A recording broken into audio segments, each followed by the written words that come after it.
Добрый утро деген таң қандай болатын еді қыздар. Ұмытып қалдым мен бая күліп айтарымызды я жылап айтарымызды білмей қалдық қой. Қазіргі таңымыз осы таңымыз да кешіміз да түніміз да осы ингаляция болып жатыр. Қазіргі уақыт өзі сондай сезон болып жатыр ма білмеймін ғой қыздар. Күн жылып кетті деп жылы жібере саламыз, күн мұздап кетті деп қайтадан қалың киіндіре саламыз.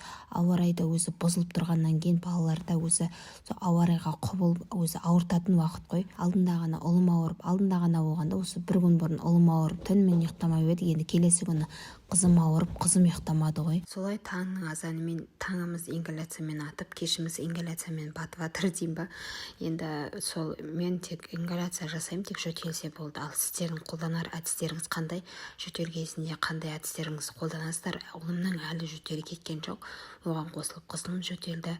Негізі аурудың бәрі өзі түнде қозады ғой. Күндіз бір жөтелі бұндай болмайды. Кешкісін тек жатар кезде болды, жатты болды, бітті, жөтел басталады. Жөтелді кетіретін әдістеріңіз болса комментарийға жазып кетіңіздер. Солай біздің күнделікті қайталана беретін тірлігіміз ғой. Үйдің тірлігі бітпейді ғой ешқашан.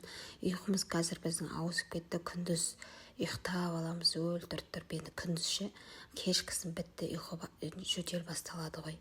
Біреу көркілдеп жөтел бітсе қаяқтан ұйықтайсың. Солай мына жерде ұлым мен қызым маған мусор жинасып, ұлыма мусор пакет беріп қойып еді, мен мусор жинаймын деп ақырағында мусор іздеп кеттік қой, мусор салам деп. Ал оразаларыңыз қалай өтіп жатыр сіздердің? Комментарийға жазып кетіңіздер. Жеңіл өтіп жатқан сияқты, сосын орталарыңызда алматылықтар бар ма менің оқырмандарымның арасында?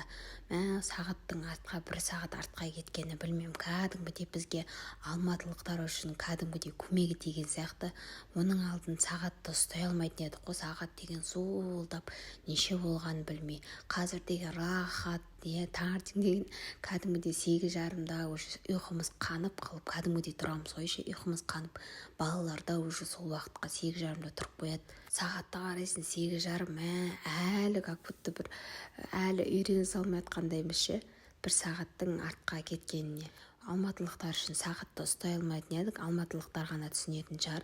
Уақыттың артқа кеткені бізге бір шама көмек берген сияқты. Сіздерге уақыттың артқа шегінгені әсер етіп жатыр ма? Айтпақшы 8 март деп едік. 8 мартты бітіріп енді 22 наурыз, ұлыстың ұлы күні наурыз басталды. Наурыздарыңыз құтты болсын, ұлыс оң болсын, ақ мол болсын.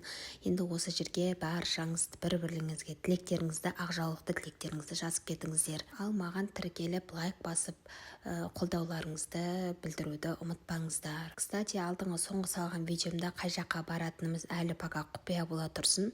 Баратын кезде, уақыты келген кезде қай жаққа баратынымызды айтамын. Сол кезде дұрыс тапқан оқырмандардың арасына сыйлық әкелемін деп уәде беремін. Ал енді келесі кезекті сіздерге бердім. Ал мына жерде кеш батса болды, әкемізді заказға жібереміз. Заказ беріп, соны алып келіп жатқаны.